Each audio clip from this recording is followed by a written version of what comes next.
Welcome to those of you from all around the Africa continent. It's great to be here and share a little bit of our wisdom. My name is Bruce Wade, a professional speaker, author, raconteur, and coach.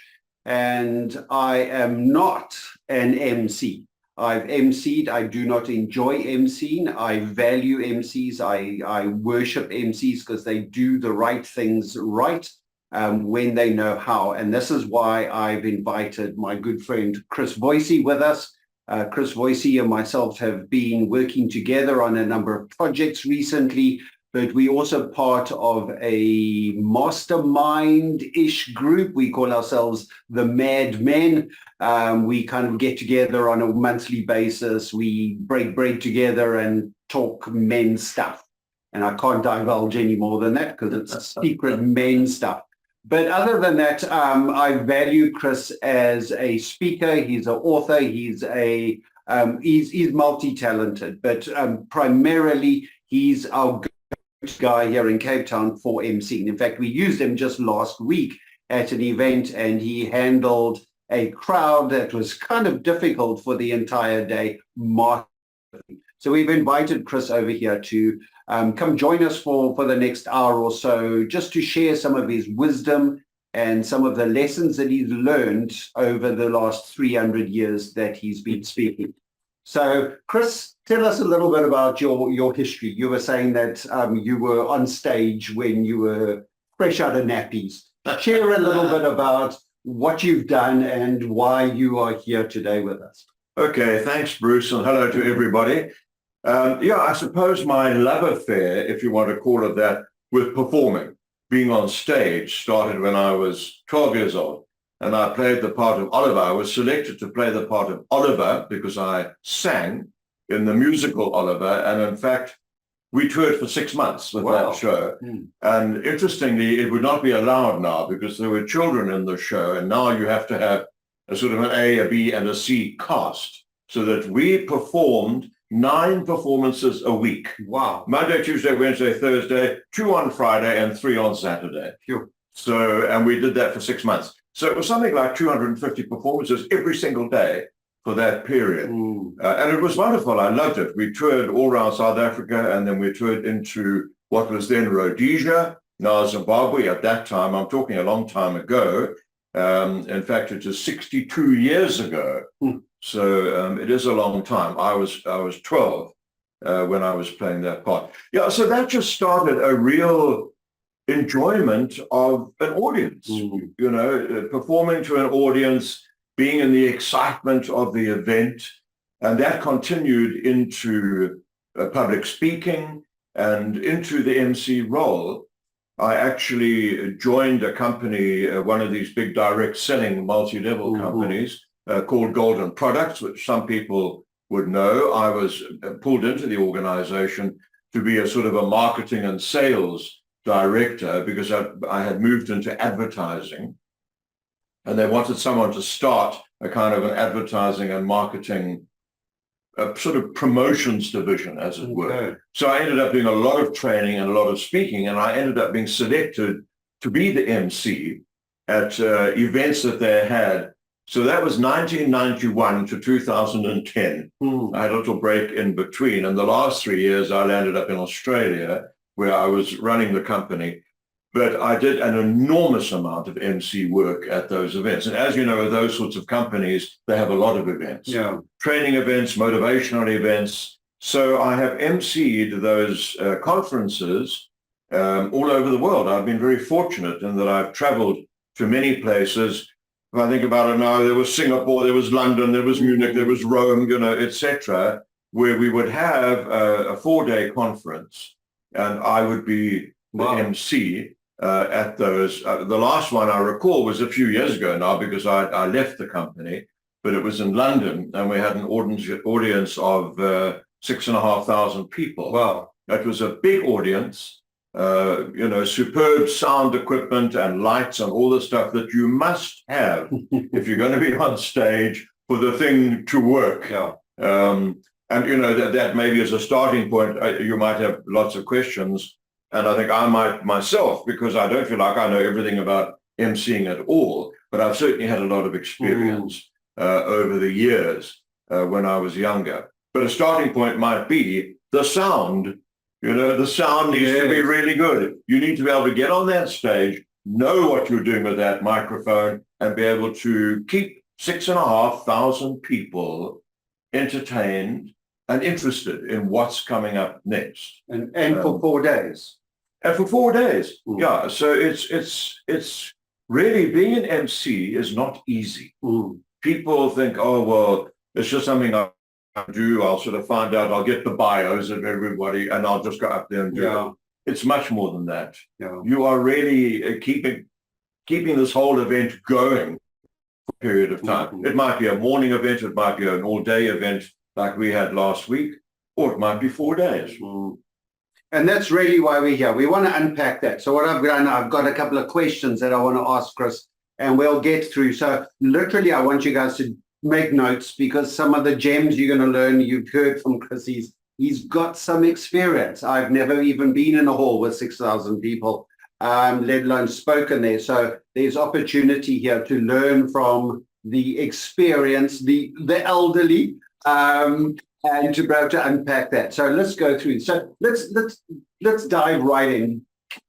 Give us, what should an MC do? And we're going to counter that with what an MC shouldn't do. So make 2 lists here, because I think a lot of MCs mess up by trying to do things that they shouldn't and not doing things that they do. So Chris, give us 5 or 6 points of what an MC's key function is at an event. Okay, so as you know, Bruce, because you've hosted many events yourself and you've been a speaker at many events, the MC's role more than anything is to hold it together, if one can use that word. In fact, if you Google MC, it tells you this is someone who presides over the event. So to preside is to be in charge of the event. Well, in fact, that's not strictly true, because you've got an event organizer, you've got people who handle the event. Your job is, once you're on that stage, once the starting time the bell has rung and you're on that stage and you're saying, hi, everybody, good morning, my name is, and you're into the event,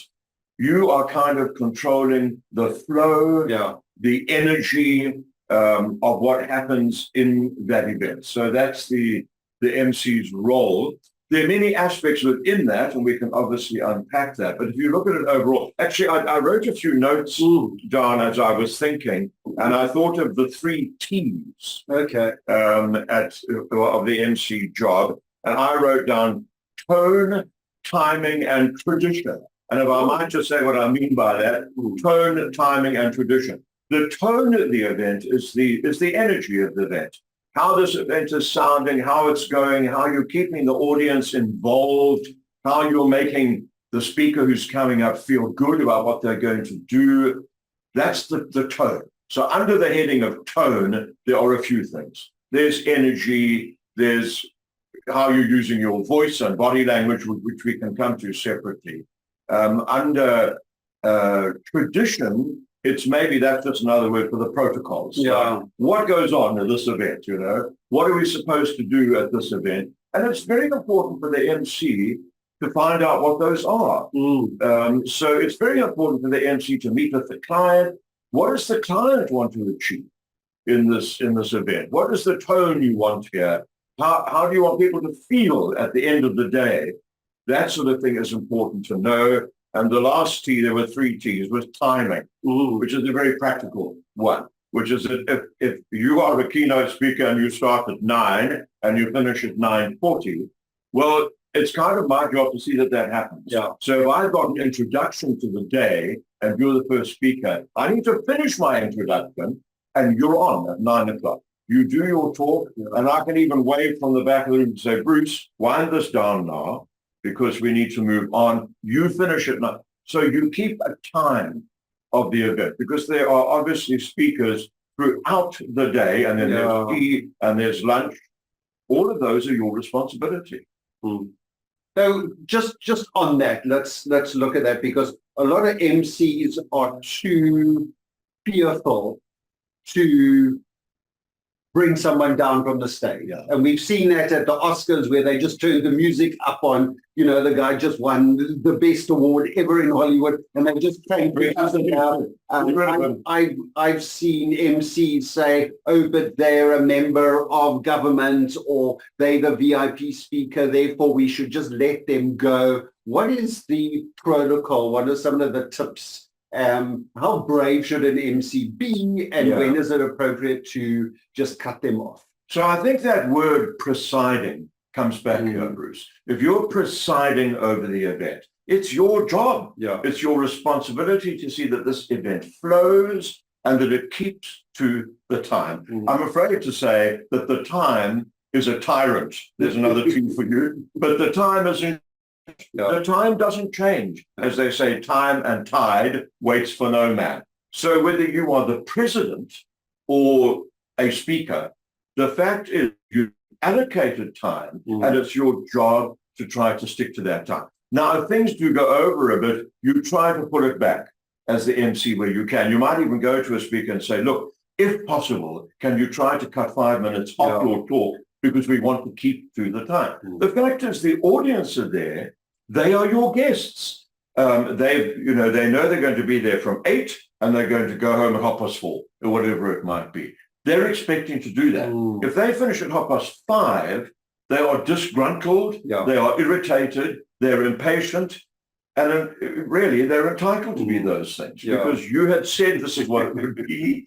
Exactly. So my own feeling is an MC should be politely bold, if I could put it that way. I like that, politely bold. And there are certain, I've seen events that have used lights, and they've told the speakers right up front, when the red light comes on, you are out of there, and there will be no compromise. And I've seen literally world-class speakers be stumped by the lights, where the lights come on and the MC just walks onto the stage. And I think often we just need to, especially in Africa, where we have this sense of entitlement speakers that just want to carry on because I feel that I am at a certain level and stuff. But let's get back to that. Can I just make a quick comment on that? When I was with GNLD, which is what Golden Products became, today it's called Neolife, our chairman at one point, this is an American-owned company, Bob Brassfield was the chairman at one point, and he used to have a rule, which is if you have, so obviously in these sorts of companies, there's a lot of recognition. You get people up there, they are the achievers of the month. They've done this, they've done that, they've reached this target, whatever it might be. You're one of them. I hand you the mic for you to say how you feel. Half an hour later, we're trying to wrestle the mic out of your hand. So the rule there was take the mic and hold it. Hold it in front of your mouth and say, so Bruce, now tell us, when did you start? I started in 1932. Thanks a lot, Bruce. Let's have a round of applause for Bruce. And take the mic away. Because if you give the mic to someone, in some situations, that person thinks this is my opportunity to do the keynote address, which he was not, or she was not asked to do.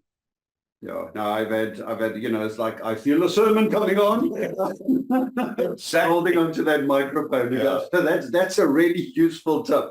Don't let go of the microphone, especially if you've got guests and stuff. So that's especially at awards. So we've seen that. And when you're watching a comment or just say a few words, Bruce. Let it be a few words, and then slowly edge that mic away so that they know they must stop talking now. Or you then go, thanks so much, that's wonderful. Let's have a round of applause. I like that. Just, gets us on to the next thing. All right. As it were. Okay, so we've got our 3 T's with an extra T thrown in there. Let's flip that over there. What are the things that an MC should not do? What are the stuff that's outside that realm of stuff? And we see this all the time. So name and shame, let's put it out there. What should an MC what are you not paid to do? Well, the problem, name and shame, the problem is that one realizes one does it oneself. You've really got to evaluate your own performance. You look back and think, well, that wasn't necessary, or that wasn't. You see, one of the things, Bruce, is to read the audience.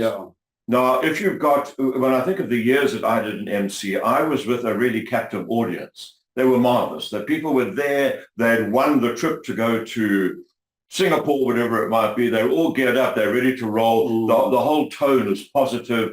you've got an audience that you can do a lot of positive things with. If I think of last week, people rolled in there, slightly more academic audience, therefore they're not quite as naturally expressive. You've got to read that audience, what works. You know, you can take them from a fairly quiet beginning. You can build them up a little bit, so excitement, and there are techniques, as you know only too well, like you had drawings, you know, to draw a lucky winner of something works very well in any event. So before we go on to the next speaker, we are going to win some prizes here. So now if you look under your chair, or if you answer this question, what was Bruce's main point about such and such? Hands go up. It immediately gets people participating and get some action in the room because they've been sitting listening.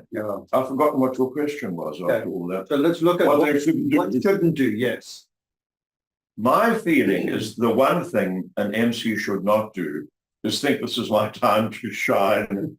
It is your time to shine. It's you know, whoever's on stage, it's your job to shine. But the MC's role is really to serve the event. I'm here to serve the event. I'm here to serve the timekeeping. I'm here to serve the speakers who are coming in as specialists in their field. I'm here to serve the client who's putting this whole thing together. So I think it's very important for the MC to have that mindset. I am here to serve this event. My role in this event needs to make it something better than what it would have been without me. Rather than I'm going to go in there and show the people what I can do, you know, I think one has to be cautious of that. And we all know that as speakers, we all have egos. We all like being up on the stage. There's nothing wrong with that. But with it goes this responsibility to your audience. They are who you are responsible to, particularly for the MC. So, what they shouldn't do is get too self-important. You know, they shouldn't. I made some notes here, so I'll just refer to those quickly. But you know, they're not presenting their own keynote. They are there to serve the agenda, to serve the menu, as it were. How do they do that best? That's one thing that comes to mind. And what about jokes? We've we've had MCs that think they are stand-up comedians, and they go and Google a whole lot of dad jokes and they bring them into the event. I think that the answer to that question is ask yourself the question, am I a good joke teller? And if you're not, you know, if you kind of miss the point or you don't quite get the punchline where it should be, you start with the punchline instead of ending with it, whatever it might be, I would say be cautious. However, as we know, of course, some MCs are comedians, are stand-up comedians. In South Africa today, a lot of the up-and-coming comedians have also become MCs. You're kind of getting, you know, two things for the price of one. You're getting an MC and you're getting a guy who keeps the audience entertained. I think that humor is really cool. I think it's great in a talk, in an event, but you've got to know yourself. Know yourself and what you can do. If you're good at playing jokes, telling jokes or playing people off each other, as it were, I think that's fine, but do it carefully.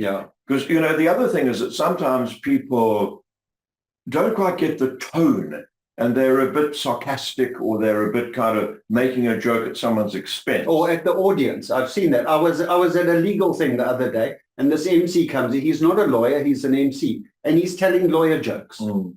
And he almost got booed off the stage. It was embarrassing. It really was. So, I mean, there's a good thing to know. Once you start that, feel the audience response. You know, and if it's not going down well, don't do that anymore. Like that guy, if he could have felt, hang on, they're not responding here. Can it? You know, do something else. Okay. All right. So let's do, if we had to do a CV or a job requirement, give us a list of skill sets that an MC would have to have. This kind of, you know, what are the skills? Let me mark them off. I'm going to sit there and tick off all the ones that I don't do because I'm trying to get out of being an MC. Because if you don't want to be an MC, you shouldn't be an MC. You're a speaker. But I mean, anyone can be an MC, you know, if you've got the clear mindset of what your job is, what role it is you're playing in this event. Okay, so for me, a starting point always is voice. I mean, I'm a voice teacher, as you know. I'm a qualified speech teacher. I have a degree in English. I spent, time studying speech and drama. So for me, the human voice is really important. This is the person you're going to hear throughout the day at intervals. They need to have a clear voice. They need to have a nice sounding voice. They need to know how to use their voice. They need vocal variety. They need tone. They need clarity. So for me, it starts there. Can your audience hear you? Yes. Can they stand you clearly? So, as we started this webinar, Njideka was talking about names. A couple of people said, "What's your name? How do you say that? Was it Peter or I didn't get the actual name immediately."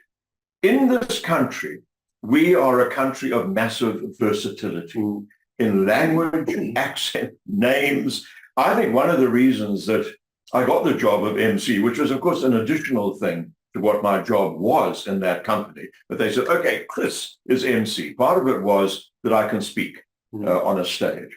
Another part was that I could pronounce those names. Yes. It's very practical. This is an international company. We had Italians, Wow. We had Scandinavians. I mean, we had at one point 11 translation boxes across the back of a convention room. Now, there again, that's the point. If you're ever speaking and there is translation going on while you speak, be aware. Yeah. First of all, you have to speak much slower. Then you have to stop every now and then. So, ladies and gentlemen, we are going to welcome our next speaker, who is Bruce, and Bruce is going to be telling us about strategic thinking and how to get your goals aligned with strategic thinking. Stop. Because this person has to translate that for people who are wearing headphones. So that simultaneous translation is really something you have to learn. But that's a fairly specific and sometimes rarefied experience. But still, if you are introducing, if your name is some complicated name for me as an English speaker, I need to get that name right. I need to either look it up or find how it's said or speak to someone else or go to you and say, as I did last week, actually, there was one lady there whose name looked a bit unusual. So I went and I said to her, how do you say your name? And it started with a G, and it could either have been a G or it could have been a H. Here we are, Afrikaans, English, isiZulu, you name it, there could be anything. Could be anything. So I think a really important thing is it's just respectful to be able to say someone's name. And some of the names we're dealing with in Africa, for some people, are difficult. Whatever your original language is, you might think, well, I don't know, what is that name? It's unfamiliar. Go and ask them. Help me to pronounce your name properly. That is very important. And there's no shame in asking. There's more shame in getting it wrong. No, but people are so afraid to ask because, oh, you're going to think less of me, so I'm just going to try. I think rather ask and be certain. I actually got a WhatsApp the other day from an MC to say, please pronounce your name on a voice message back to me. Very nice. And they could listen to that 4 or 5 times to get it. Now, I think my name's easy to say, Bruce Wade, but for them, it was like, oh, it's slightly different to what I'm used to. So therefore it is. So all because you think your name is okay in your culture, your language, it doesn't mean that it's okay in other things. I had an interesting request over a month ago now. Someone phoned me from one of the top hotel chains in South Africa and said they had a new vice president of whatever it was who was coming to South Africa. He was actually from some European country. For some reason, I think it's Austria. Was this gentleman's nationality. He was being placed in South Africa. And they said he was really worried about name pronunciation. And I thought, how brilliant. They phoned me as a voice coach, a voice teacher, to say, can I help? I said, of course, I'd love to help. I said, in fact, what I'll do is I'll charge you X amount of money and I'll come to Johannesburg. I'll come there for 3 or 4 days. And I'll just give my time to this man. He was, at the top of the chain for those 3 or 4 days. If he wants to meet for breakfast, if he wants to meet for tea, at a walk around the park, we will talk pronunciation. Lovely. And I'll help him with the various names we have in this country. And they are daunting for an outsider who's not English speaking anyway. Daunting for an insider. Exactly. Yeah. Okay, so there's a number of techniques. Let's talk about audience engagement. So we're sitting here, you've got this 10 people, 6,500 people. What are some of the other ways to engage audiences? You've hinted on a few things. What works, and maybe what audience engagement techniques that you've seen or tried that haven't worked? Okay. Yeah, I think that's a very good question, and one that one sort of learns almost by fault or default or whatever it might be.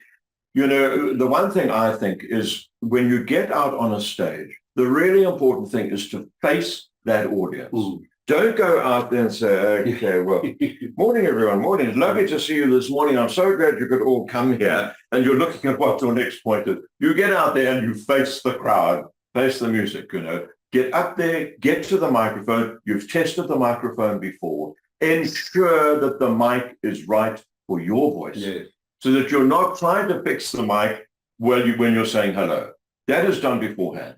Go to the venue before, a day, 2 days before, if you can.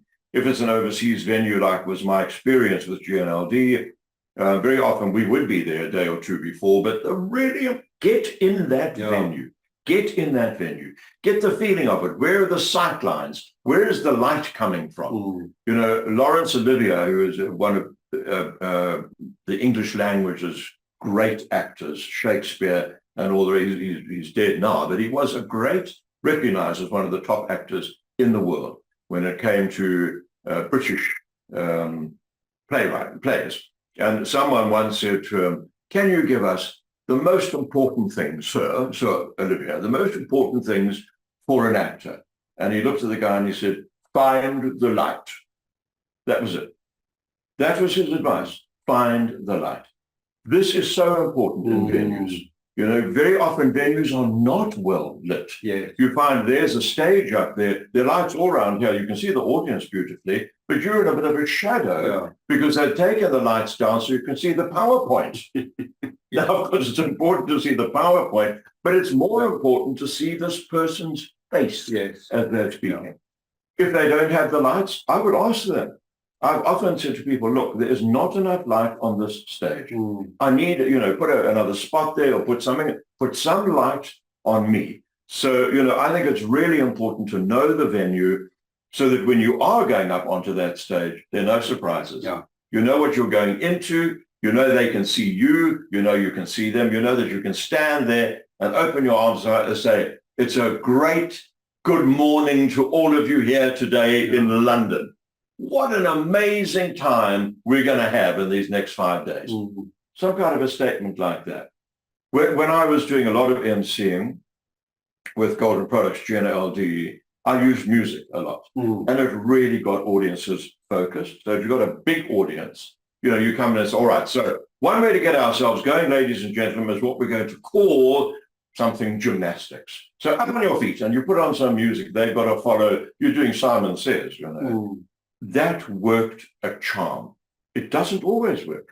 You might have an audience who are a little bit reluctant, like me, like you. So if you've got Bruce in the front row, you know you're in trouble. I'm out of there. You don't want to do that. So you've got to do it cautiously. But, you know, is there a way, it's an icebreaker type of thing, is there a way to get the audience both focused and attentive? And music is one way, even asking questions. You know, even in an audience of 6,000 people, it's extraordinary. They can all hear you. You can just say something like, are you having a wonderful time? This comes back this roar from 6,000 people. There are ways to do it, and one needs to play around with those ways and what you're comfortable with. But it is nice to get on that stage and own the stage. I mean, I know that's an old adage from any voice public speaking training, but it really applies to the end. Find the light, own the stage. Find the light, I like that. And find the light, own the stage. And engage with the audience. Engage.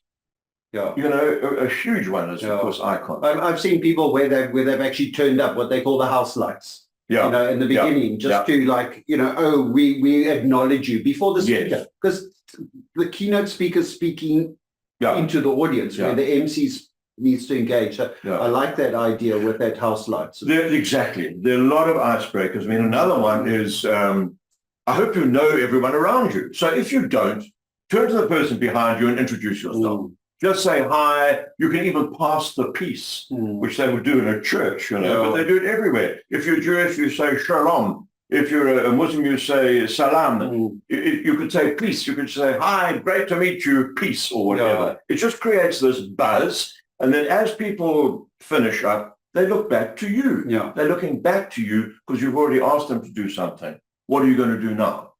So, there are ways to break the ice in an audience. And it's very worth one's while to research those and to think about, what do I feel could work? Some companies have war cries. I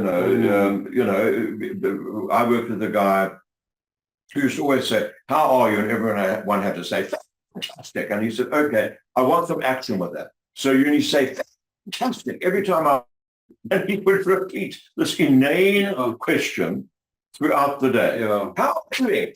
Fantastic. And everyone would get into it. And it just brings that attention back to the stage. And it's also then something that everybody's doing. So, they participate, and everyone feels a bit of a fool. Even, if you're feeling a fool particularly, because you don't like that sort of thing, you can say fantastic and someone's going to clap you on the back. It just creates a kind of a buzz in the room. It's a little refocus. One of the big things is after a break. Now, I've seen it's the MC's responsibility to herd cats. Everybody's off and they're still standing at the coffee machine. We had a queue of about 30 people at the coffee machine last week because the coffee machine was like trying to make coffee for 200 people. And there's toilets and there's food delays and people want to chat. Oh my goodness, when people want to chat, they don't want to come back in the room. What is a way that an MC could invoke or get others involved to get people back into the room? How does one herd people? The one technique which we did last week, which you brought in, was prices. So you had a lot of service providers there, people who will give you an hour's coaching or an hour's consultation, whatever it might be, and they're quite sought after. So you collect those sorts of prizes. Or you have money prizes. There's $50 under your chair, but you have to be sitting in that chair before we start the draw. So, okay, now everyone sit down, please. If you want to be part of the draw and you could win whatever, this is the question, or this is what you have to do. So all look under your chairs and someone finds $50, $100 note, they wave it, it's a lot of excitement.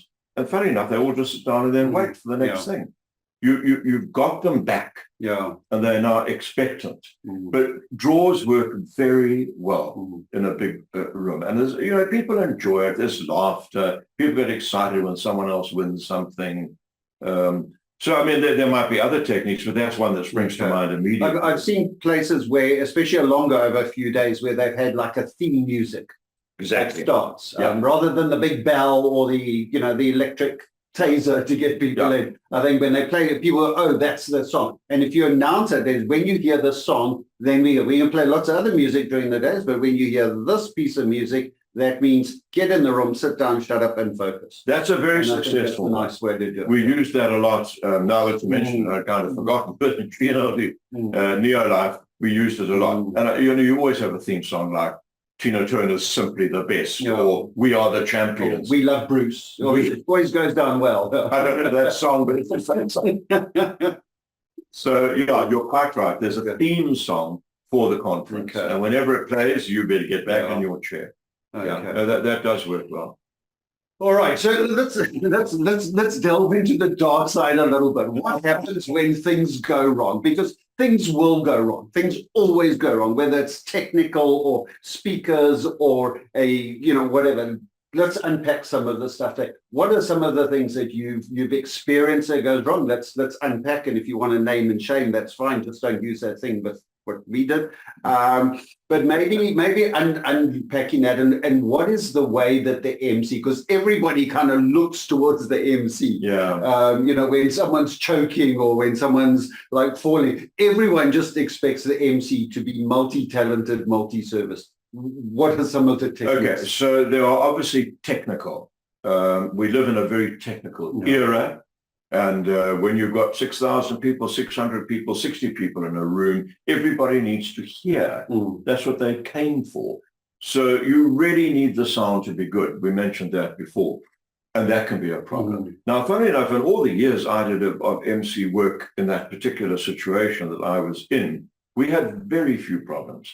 It was amazing. Something about the day kicked in and it just took off. Yeah. You know, it develops a kind of a mood of its own, a vibe of its own, which you are there to help as the MC. I would say one thing is don't panic. You know, don't get in a kind of what do I do now and start, keep it calm. Things can go wrong. You can announce that something has happened. Like, I'm really sorry, but we've just lost our line with such and such, you know, and we're trying to get that right. Just let the audience know what's going on. Don't leave them thinking, what the hell is going on now? Because no whisper. Exactly. Be honest. Just tell them. Just tell them up front. Things can go wrong. Keep calm yourself. No need to panic. You know, if there's something you can do, like tell a story or pick up on something, and that's appropriate, be ready. Be ready to do that. I have not had many things that have gone wrong. I've been in some venues where, quite frankly, I would have to send a message to the owner or the person running that venue afterwards and say, your sound is not good enough. End of story. If we are going to come to this venue and use it, you need to do something about that sound. That system is old. You've got crackling in the one mic on the left there, one loudspeaker, whatever it might be. If people, particularly if you're paying for a venue, you have the right to expect it. So that's why this going the day before or whatever, to check up on things like sound checks. Sound and light. That's really important. But I mean, I've been in venues where everything's fine. You go somewhere along the day, a sound problem creeps in. There's like a crackling or a what have you that's in a speaker, which hadn't come up until everything got heated up, you know. It's not okay. People should fix those things. So I've learned, I'm a guy, I'm a hands-on guy, okay? And going back to earlier years, if something was going wrong, I would be on my hands and knees trying to trace the cable. So here I am as a speaker or the MC, and I'm the guy like, don't worry, and I've got my and I'm crawling underneath it. What I've learned now that I've matured a little bit is that invoke the help that's available in the room. So as a speaker now, there's been a couple of times where the clicker doesn't work or the microphone, and I'm very good at just being able to say there is I stand still, I put my arm up, signal either the MC or the sound guy to say, can I change this microphone?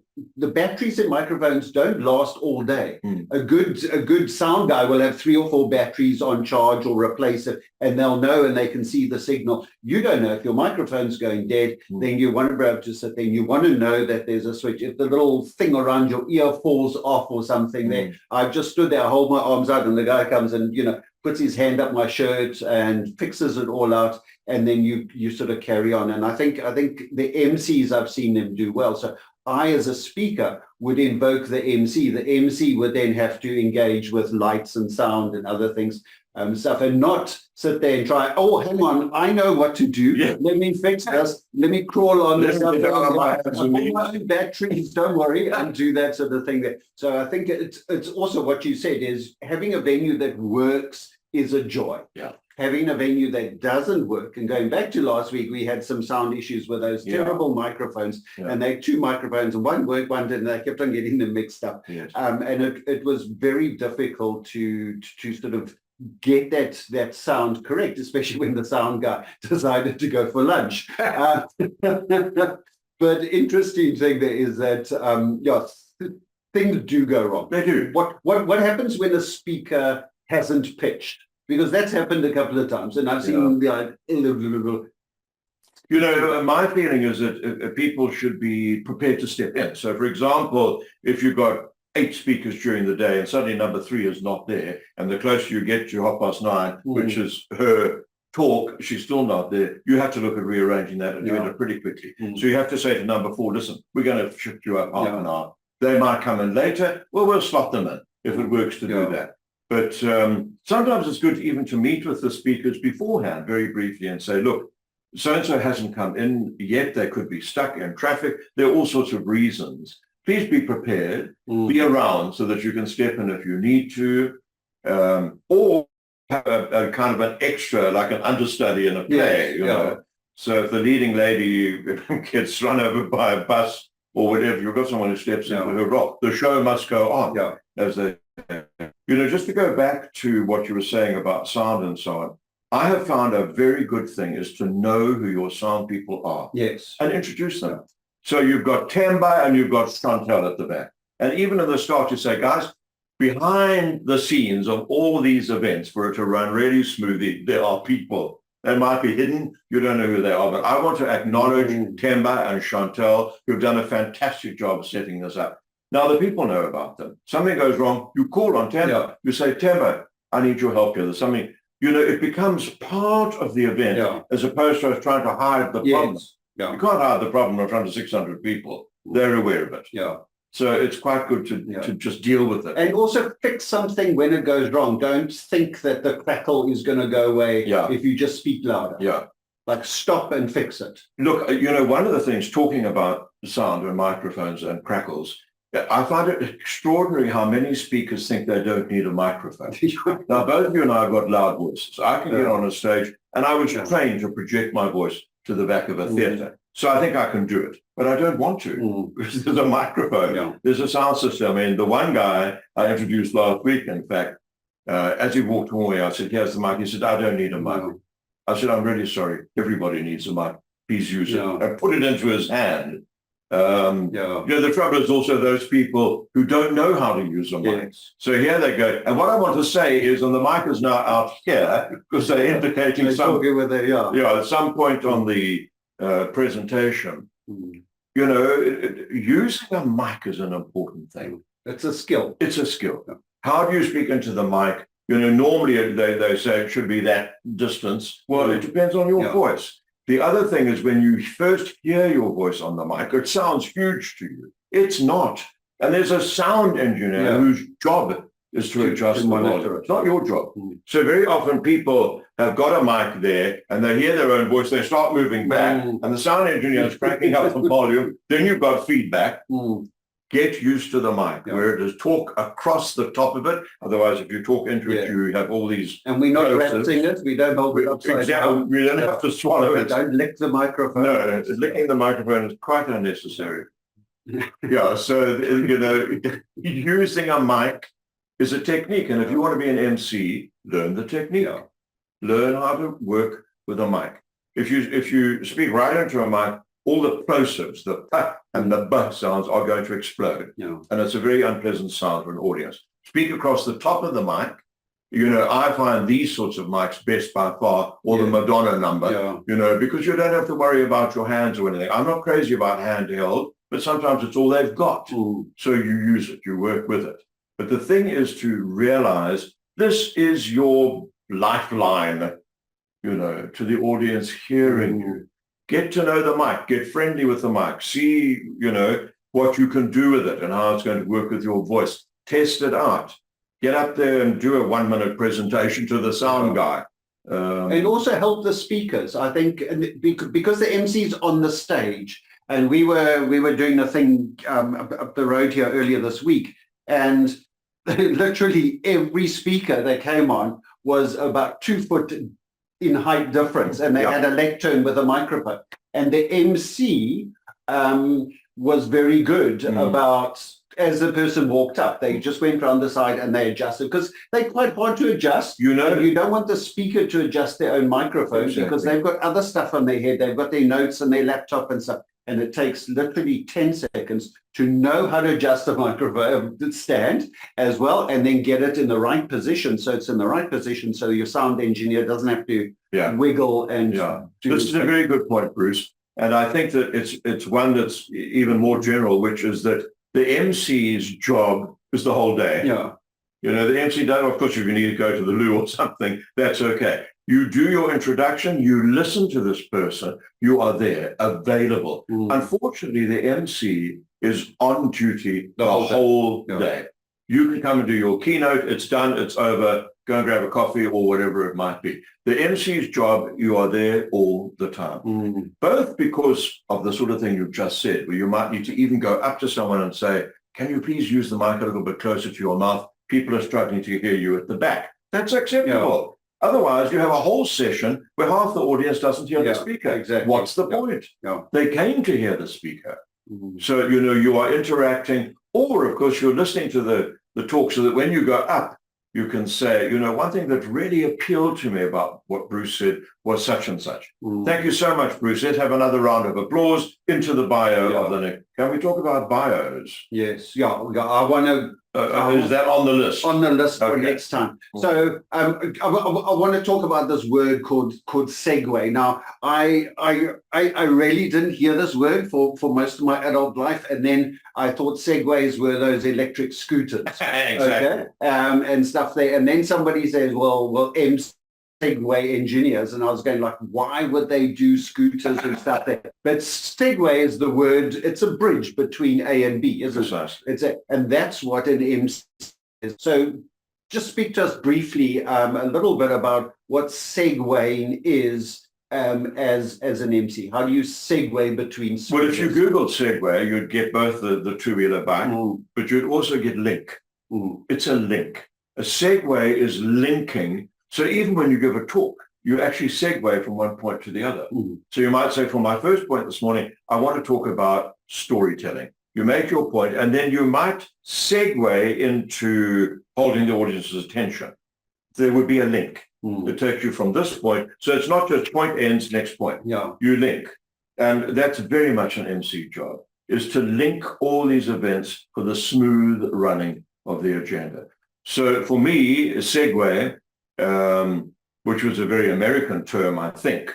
For me, the important word I think of is the link or bridge. Bridge is a nice way to put it. You're bridging these things, so they all hold together. So it's not stop, start, stop, stop, stop, start. It's a kind of a flow that links everything together. And that's your job, isn't it? You're not going to get that script from the speaker. No. You've got to listen. That's why you said you've got to listen right now.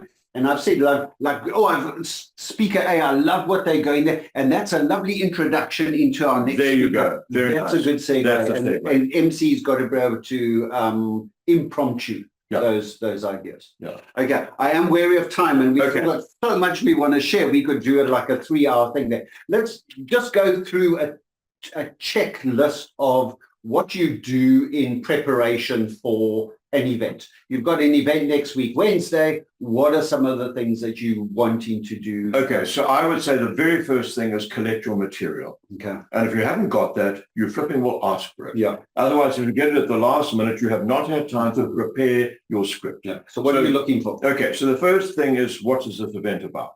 Who the company is. What is the title? What is the theme? As much as you can know about the conference, you should know. Now, how many speakers have we got? They provide you with a speaker list, and to that list is a bio of each speaker, so that you've got the information that you need. So like any performance, any onstage thing, there are two aspects. There's content, there's delivery. Okay. For the MC, the content is, what is this thing about? So you can start and say, it's fantastic to be here at the Motivation for Madness convention that we're having this morning. Let me tell you a little bit about that name, talk a bit about the name. And I'm so grateful to Standard Bank for convening this, because we've got everyone we need here, whatever. So it's a short introduction that covers what you are there for. What is this event? What is its goal? A little bit of rapport or something about the event that you must get. Okay. So you must get as much information as you can. Your job is to take that information and edit it very often. Because sometimes you refer to the website. Yes. Well, the website's enormous. It takes you 3 days to read the flipping thing. What do you take out of that? So a very important job for the MC is to be an editor. Is to say, well, this is what's important to this event. Rewrite it. Rewrite it. So you've got stuff that's supplied to you. You're emailed a whole bunch of stuff. Create your own script. That's what I do anyway. I create my own script. 9 o'clock, opening. and then whatever that might be, 9, 10, whatever that might be, announcements. I've got them all on a kind of a few sheets of paper with me. Now, the mechanism, people would use different mechanisms. They might have cards, they might have it on their phone, I don't know, but it needs to be available to you so that you can speak about those things. And large enough print so you can read it. In my case, I put everything in about 14 point because I can't see it otherwise. I'm on 16, yeah. So I think that's very important, Bruce. That's part of the context. Okay. That's the preparation. Know the company. What is the purpose of the event? This is a sales event, a marketing event, an information, a product launch. What is it? You know, so that you're up front with that, and you keep reminding people that's what we're here for. So let's speak about speaker information, because there's a big difference between LinkedIn descriptions, speaker bio, and MC introduction. Yeah, very nice. Which one is, and how do you translate? So I think I take LinkedIn or what you are given by a speaker, and as I say, rewrite, edit. What is the really important thing here that makes people in the audience go, wow, okay, this is whatever, you know, is it their qualifications? Is it their experience in London, Los Angeles, you know, Lagos, whatever, because they've got a worldwide internet. What is the thing in here that will make an audience go, this person should be interesting? That's related to the event. That's related to it's not a job application. No. I've had people, oh, they were school. Let me tell you about the primary school and this, and they've got these 14 degrees. And I'm going like, they're not applying for a job. They've been introduced to speak. Exactly. It's different. And the point is that they're about to come up there, and the proof of the pudding, they're about to come up there and talk. Yeah. You know, the audience will make their own assessment of them. All you're doing is helping them onto that stage to look like an expert. Yeah. So many buyers are overwritten, if you ask me. I mean, last week I had a number. There was one that was 2 lines long. Well, I was struggling with that one, so I needed to add a bit to it. But others are about 6 lines, which I think is good. And there was one that was nearly a whole page. Yeah. It was repetitive. It was, you know, building that person up to such a degree, I thought, whoa, this is too much. Yeah. You know, and it's too long for me. By the time the speaker's coming up on the stage, people are already bored because of me introducing the person. Exactly. Yeah. So, you know, bios, I think, need to be edited with the really important stuff that is going to impress an audience and want them to listen to this person. Okay. All right. And that's a whole skill. So what else do you do up front before a gig? Emergency numbers? Do you have a list of that's a very point. Who the first aid is? Because I've been in an event where someone died, and the MC. So convenient. People, I know, really. To a bore. I wasn't me speaking, but no, shame. The old guy had a heart attack. I think it was far too exciting for him, and he had a. But the MC. So the other person is one of you die. You know, I mean, I'm quite old. So the MC was because he had that information, and I was watching this. He knew exactly where the first aider was. Now in South Africa, you've got to have a first aider when you hit the 200 mark. So more than 100 people, I think you've got to have a first aider on site. More than 200, and there's certain grades there. So you should have somebody on site that's an equipped kind of EMT. Certain hotels have an in-house service that you can call on. But I've also been in one where a guy just walked in and he just started sprouting political, stuff, and he took over, and the MC handled it beautifully. They said, hang on, let's get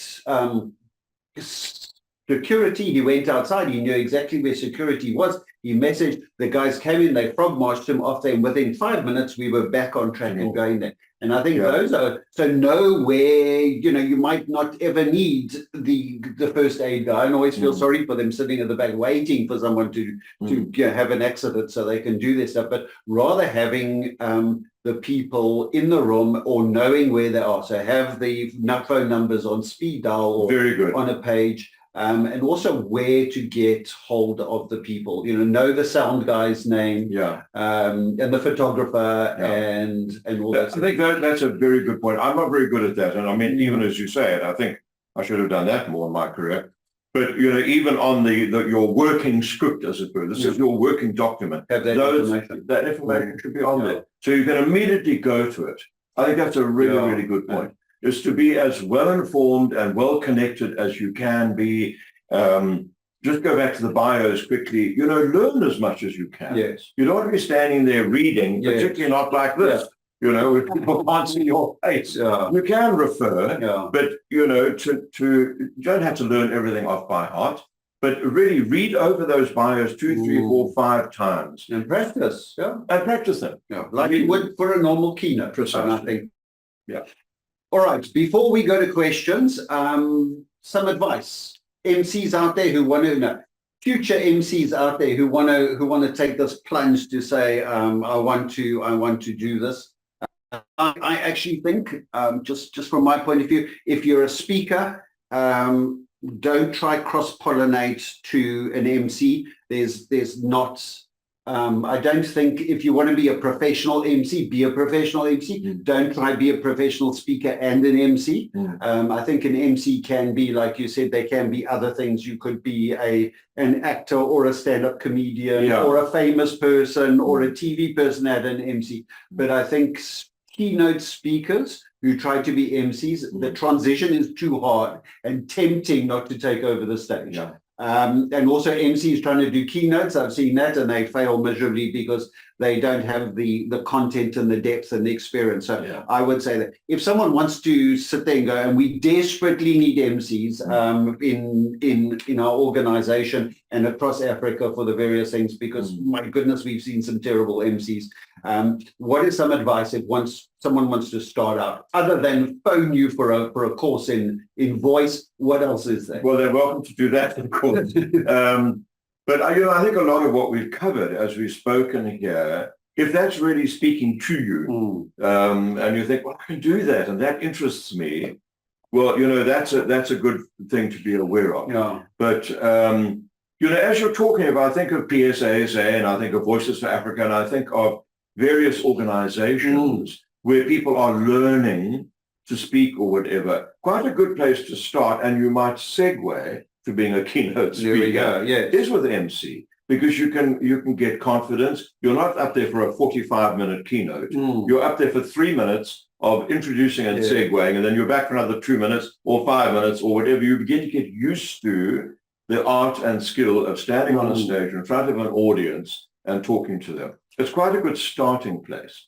But you really do need to have that sort of mindset which can hold a program together and can do the segues and is interested in each person and is there to kind of serve the event, as it were. Yeah. But I think the most important thing, Bruce, is as we're talking here, does this appeal? Talking to our audience out there, does this appeal to you? Does it feel like something you would really like to do more of? Well, then all of what we've been saying in this conversation applies. Yes. Set the tone. Be aware of the timing. You're in charge. Make that event work. Get the flow going. Yeah. Get the energy going. And own it. Own it. Don't be an apologetic MC. Yeah. It's like a speaker. We were speaking there, like, I'm so sorry I need to do this point. Like, own the stage. Find that light. Yes. And, firstly find your inner light, and then find the light on the stage and own the stage. I love people who own stages. You walk on the stage and you can immediately see they belong there, and people shut up and listen. Yes. Where the other, like, excuse me, I think we need to start now, and then they're like, clink on the glass, and I'm going like, oh my goodness, no. And the thing is, if you've done your preparation, you've earned the right to own the stage. You know what it is you're going to say. It's in your mind. It's like preparing for an examination. Exactly. You've got the stuff in there.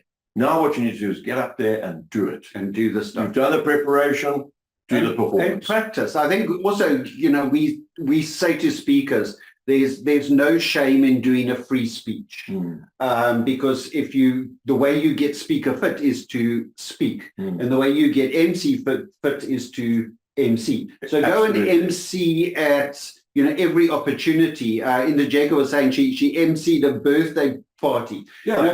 Go for it. Absolutely. Do that. MC this. Get involved in church. Get involved in community. Get involved in Rotary. Get involved in Lions. MC. Join Toastmasters. They have MC training. Every Toastmaster meeting is an MC role. Go and practice all these things, because the more you practice, the better you're going to get. 3 Ps.